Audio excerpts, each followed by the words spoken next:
Une énième polémique a éclaté autour de la personne d'Ismail Mounir, c'était au sujet du voile et de son statut en islam. Est-ce que c'est obligatoire? Ou est-ce que ça ne viendra pas finalement d'une mauvaise compréhension du Coran et de la Sunna? Des questions brûlantes pour la communauté musulmane, ce qui mérite bien une petite discussion, mais alors accrochez-vous parce que ça va nous mener loin cette histoire, ça va nous transporter dans les prisons italiennes des années 30. C'est ce qu'on va voir tout de suite, Inch'Allah. Bismillahirrahmanirrahim, a'oudhu billahi minash shaitanir rajim, assalamu alaikum wa rahmatullah. Alors, rappelons brièvement le contexte. Qui est Ismail Mounir? En quelques mots, c'est un prédicateur, influenceur, formateur, qui a pris une place importante dans l'islamosphère. Il poste sur YouTube et Instagram notamment des leçons de vie, des méditations et des rappels. Et il propose des formations et des livres pour diffuser, enseigner ses idées. Alors comment est-ce qu'elle est née cette fameuse polémique sur le hijab? En gros, c'est un drame en 3 temps. Premier temps, il y a environ 1 an, Ismail Mounir publie une vidéo pour parler d'un phénomène émergent. Quel phénomène? Il s'agit des influenceuses musulmanes qui portent le voile mais qui décident, après réflexion, de l'enlever.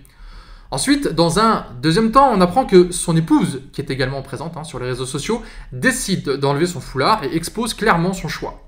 Alors certes, il s'agit de son épouse, pas de lui en l'occurrence, mais dans la mesure où il a décidé de parler du choix de son épouse sur ses réseaux, c'est pertinent.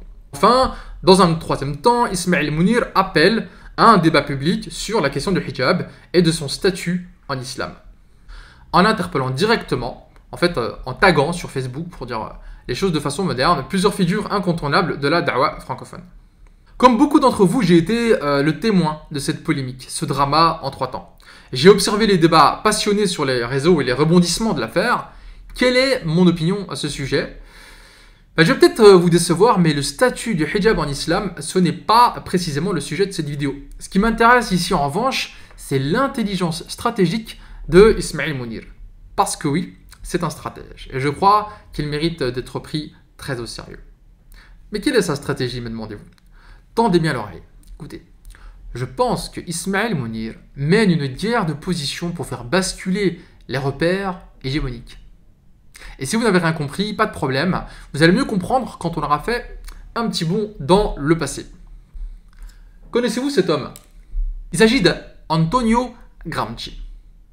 Nous sommes en Italie en 1928, alors sous régime fasciste.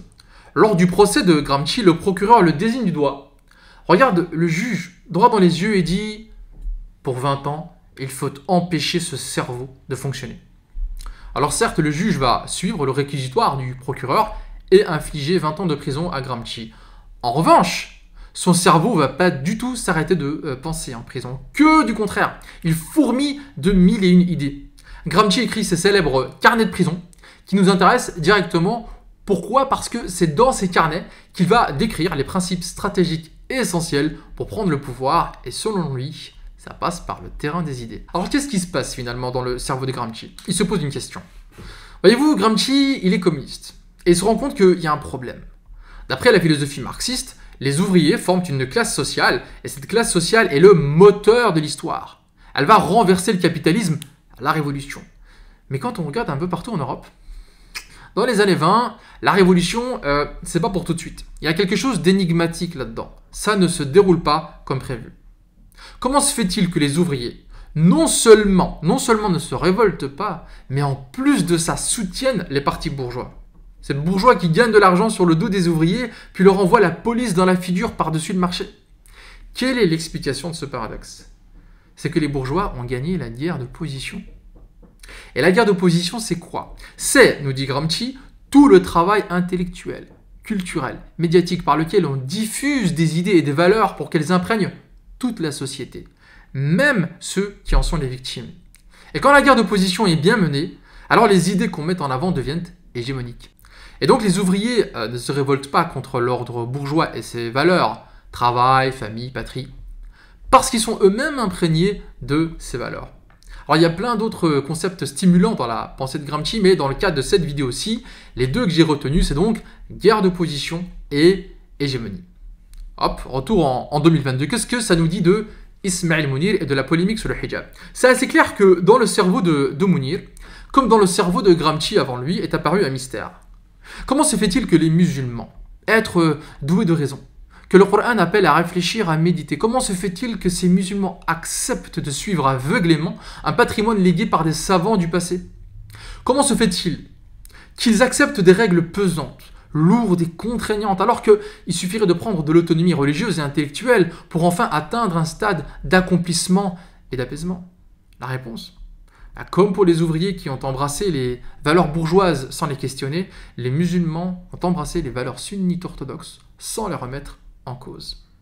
Et comme pour Gramsci qui pensait que les militants marxistes devaient répliquer sur le terrain des idées et des valeurs, Ismaël Mounir combat sur le terrain des débats communautaires. Et dans cette guerre, le hijab, c'est juste une bataille parmi d'autres. Une bataille assez étrange en fait. Est-ce que vous avez remarqué? Non? Rappelez-vous les 3 temps du drama. Premier temps, une vidéo sur les influenceuses qui enlèvent leur foulard. Ismaël Mounir justifie cette vidéo par le fait que c'est un phénomène social dont il est spectateur, comme nous. Il ne fait qu'en parler. Deuxième temps, son épouse abandonne le hijab. Bon là, vous allez me dire, Ismaël Mounir est directement concerné. Il n'est pas seulement spectateur. Pourtant, là aussi, il nous explique que c'est juste un choix de son épouse. Un choix dont, dit-il, je ne partage pas forcément les motivations, nous dit-il. Mais il la connaît, il la soutient, il reste donc spectateur. Troisième temps, il appelle à un débat, en interpellant les personnalités les plus connues de la prédication en France. Bon alors là vous me direz, il est carrément acteur du débat, on ne peut plus le nier. Eh bien non, nous dit-il, je me propose comme simple modérateur. Je fais juste l'intermédiaire entre les deux camps. Une bataille étrange. Parce que c'est là qu'on peut remarquer que, en plus d'être un bon stratège, c'est-à-dire d'avoir une bonne vue d'ensemble de la guerre des idées, Ismaël Mounir, c'est un fin tacticien. C'est-à-dire qu'il sait comment appliquer efficacement cette stratégie sur le terrain, comment exécuter sa vision des choses. Il est bon tacticien, pourquoi? Parce que premièrement, il ne rentre pas frontalement contre le hijab. Ceux qui ont essayé avant lui, de toute façon, ont été disqualifiés d'office.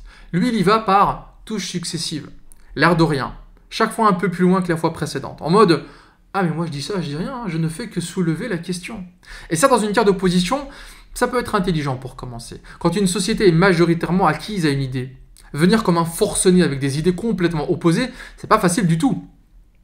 Renverser l'hégémonie ne marche jamais aussi bien que lorsqu'on se contente, petit à petit, de faire émerger les nouvelles idées, juste les placer sur le terrain, les laisser germer et peu à peu s'imposer dans le débat public. C'est un bon tacticien surtout parce que, deuxièmement, pendant qu'il polarise la communauté des mois durant sur cette bataille de hijab, il mène une guerre d'opposition sur quelque chose de bien plus important, bien plus vaste, mais qui fait moins de bruit. La question du voile, elle est secondaire. Il ne cherche pas à combattre le voile comme valeur hégémonique. Mais alors, quelle valeur hégémonique dans la communauté cherche-t-il à combattre? Et quelle valeur propose-t-il pour les remplacer? Facile. Il n'y a aucun mystère. Il suffit de consulter sa page Facebook ou Instagram. C'est écrit en toutes lettres. Toutes les étapes intellectuelles sont là. Vous voulez voir? Regardez donc. Cette démonstration ne se base que sur des publications postées sur la page de Ismaël Mounir. Première étape. Les savants, cheikh et imams, ne sont que des humains qui peuvent être frustrés et mal dans leur peau. La valeur attaquée ici, elle est claire, le respect que vous les musulmans envers les détenteurs de la science. Objectif, saper cette autorité. Deuxième étape, il s'en prend à l'idée d'interprétations religieuses qui viennent d'hommes ayant vécu au Moyen-Âge et présente le suivisme comme une manipulation. Notez le terme Moyen-Âge, qui est très connoté péjorativement, sans compter alors suivisme et manipulation, encore plus négatif. La valeur attaquée, ça saute aux yeux, c'est le patrimoine islamique dont on a hérité et le fait de suivre ce consensus bâti sur des siècles et des siècles de méthodologie. Troisième étape, sortir de l'héritage culturel. Pour aller où? Vers une révolution culturelle. Waouh! Les mots sont forts. Ici, on a une valeur attaquée, l'héritage de notre patrimoine, et une valeur qui est défendue, une réforme profonde des mentalités. Que dis-je? Une révolution culturelle. Laquelle? Poursuivons, vous allez voir, c'est frappant. Quatrième étape. La vérité se cherche comment? Se cherche en étant en adéquation. Pas avec des principes, non, avec ses principes. La valeur défendue ici, il l'écrit lui-même, c'est la congruence. C'est-à-dire faire correspondre la vérité à ce qu'on ressent en son fort intérieur. En bref, l'autonomie de l'individu, qui se suffit en termes de vérité et de savoir. Et enfin, cinquième étape, On finit en apothéose avec, en toute logique, son livre, au titre tellement évocateur. Croire en Allah, c'est... Non, c'est pas se soumettre à lui, mais c'est croire en soi. Valeur défendue ici, l'individu, comme source de sa propre autorité. Il se suffit à lui-même pour décider. Ce qui est le véritable islam, nous dit-il. Comment le sait-il? Grâce à son parcours initiatique. Voilà où nous mène le débat sur le foulard. Maintenant, vous comprenez mieux ce que je voulais dire par « je pense que Ismaël Mounir mène une guerre de position pour faire basculer les repères hégémoniques. » Passer d'un repère construit sur le consensus des savants, basé sur le patrimoine historique, à un repère autocentré, construit sur soi-même comme source d'autorité suffisante. Le débat sur le foulard n'est qu'une conséquence secondaire de ce basculement. La preuve, lors d'un live question-réponse sur Instagram, une jeune fille explique à Ismaël Mounir son choix de ne plus porter le foulard. Que répond-il? C'est vraiment éloquent. Il répond en gros que, bien qu'il pense que cette position n'est pas forcément valable dans la législation islamique, cette jeune fille s'est alignée sur ses propres valeurs. Elle s'est alignée sur son ressenti et finalement, c'est bien ça le plus important. Voilà, chers amis, je pense avoir clairement démontré ma thèse. Maintenant, vient la partie intéressante. Qu'est-ce qu'on en fait de tout ça? Ceux qui connaissent la chaîne le savent déjà. Le critérium, c'est quoi? C'est une initiative pour s'interroger sur les critères qui sont fondamentaux pour guider nos opinions, nos engagements, notre vie, pour trancher entre ce qui est vrai et ce qui est faux. La personne d'Ismaël Mounir en soi, c'est pas ce qui est important ici. Mais faire comme s'il n'existait pas. Faire comme si ces polémiques sur le foulard, c'est juste des débats stériles sur les réseaux. Non, ça ne marche pas, c'est un déni de la réalité et cette réalité peut nous rattraper à tout moment. Par contre, s'attaquer à la personne juste pour le plaisir d'être dans le bon camp et de se serrer les coudes avec les frères et les sœurs, ça ne nous avance pas tellement non plus. Ce qui est important, c'est d'analyser le phénomène Mounir pour en tirer les leçons importantes. Bon ben, allons-y. Que peut-on tirer de l'analyse de Mounir et de sa stratégie? Deux leçons. Première leçon, lorsque je dis que Ismaël Mounir est un stratège, c'est pas un reproche en soi. Au contraire, je pense que la stratégie dans la défense des idées, c'est essentiel. C'est crucial. C'est incontournable. On peut avoir les meilleures idées du monde. Si on n'a pas un plan pour les diffuser et convaincre les gens autour de nous, c'est voué à l'échec. La stratégie, c'est comme un couteau. C'est un outil formidable d'ailleurs. C'est pas son utilisation en soi le problème. Non, le problème, c'est pourquoi tu l'utilises. Et la façon dont Mounir l'utilise, ça pose un gros problème. Pourquoi? Parce que si on veut bousculer des idées hégémoniques basées sur une histoire de plusieurs siècles et le consensus de milliers de personnes savantes, alors la stratégie doit être basée sur du contenu solide. Se contenter de dire « Ah mais moi je lance juste le débat ». Au début pourquoi pas, mais très vite ça ne suffit pas. J'aime beaucoup cette phrase qui vient du mouvement sceptique et qui résume mon propos. Si tu défends une position extraordinaire, une position qui est hors du commun, pour l'étayer, tu devras amener des preuves extraordinaires, des preuves hors du commun. Or, si finalement tes preuves, c'est quoi? C'est ton ressenti personnel, c'est tes méditations dans ton coin, ton développement spirituel, ton parcours initiatique, avec tes propres interprétations. Il faut admettre que c'est un peu léger face au monument du patrimoine islamique. Deuxième leçon la plus importante, c'est que défend Ismaël Mounir, l'individu comme entité autonome, source de son propre savoir et de sa propre autorité, en fait, c'est déjà une valeur hégémonique. Pas chez les musulmans, certes, du moins en principe, mais dans le monde occidental, depuis l'avènement de l'humanisme, à partir de la Renaissance, et du libéralisme dans les sociétés issues des grandes révolutions. Donc Ismaël Mounir tente juste de faire rentrer dans la communauté musulmane des idées qui sont déjà hégémoniques dans le monde occidental. Et ça pose le problème de nous, de notre stratégie face à ces valeurs écrasantes hégémoniques. En fait, nous aussi, on devrait s'inspirer de Gramsci. Comment défendre nos valeurs dans un monde si déséquilibré en notre défaveur? C'est là qu'il faut être honnête, reconnaître que ça part très mal. Des valeurs deviennent hégémoniques lorsque même le groupe dominé les adopte. Les musulmans, certes, nous n'adoptons pas ces valeurs en elles-mêmes, et pourtant, très souvent, c'est par ces valeurs-là qu'on prend position dans le débat public. Laissez-moi vous donner un exemple. On va reprendre le cas du hijab. Chaque fois que le hijab est attaqué au niveau politique ou médiatique, beaucoup de musulmans protestent et revendiquent. Mais ils revendiquent quoi au fait? Ils revendiquent le droit pour chacun de s'habiller comme il l'entend. Les humains sont libres. Ils doivent choisir pour eux. Si tu veux porter une mini-jupe et un décolleté, fais-le.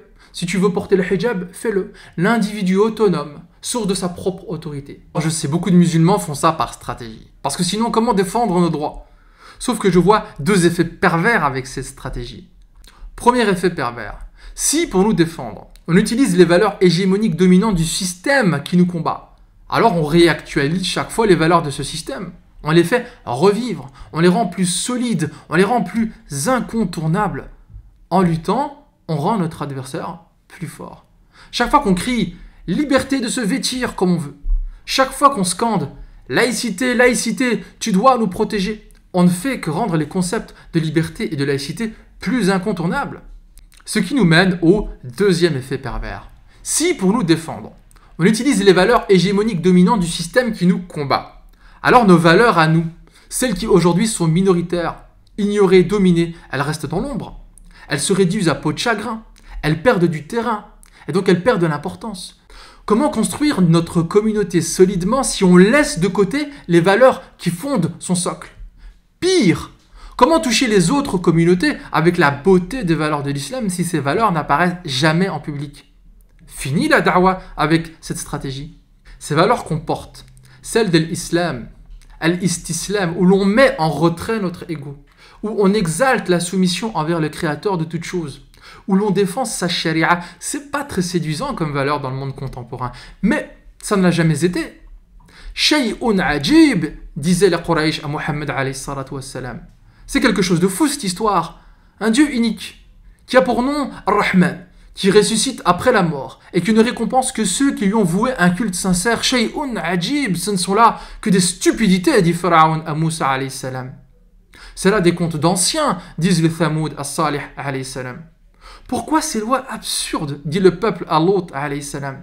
Par conséquent, si on attend que les valeurs de notre religion deviennent plus faciles à défendre, et que en attendant, on se contente d'emprunter par stratégie les valeurs de la société hégémonique, alors on risque d'attendre très longtemps.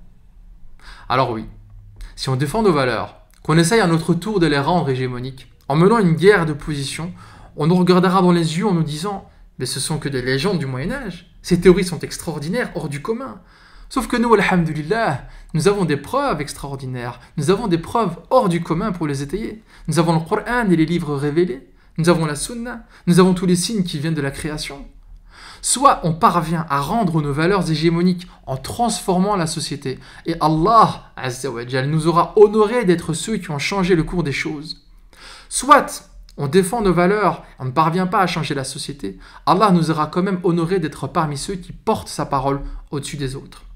En revanche, si on décide de mobiliser les valeurs de la société occidentale, soit on réussit à se faire petit à petit accepter, mais on devient des musulmans qui ont dû cacher leurs valeurs, qui ont éteint les lumières de la da'wa. Soit, et c'est le pire des cas, et c'est ce qui semble être en train d'arriver, on mobilise les valeurs occidentales sans aucune victoire de quelque sorte, et on aura perdu lamentablement sur tous les plans. Je vous ai exposé toutes les stratégies possibles. Le choix est entre nos mains, la guidance entre les mains d'Allah Azza wa Jal, qu'Allah nous guide vers les bons choix. Wassalamu alaikum wa rahmatullahi wa barakatuh.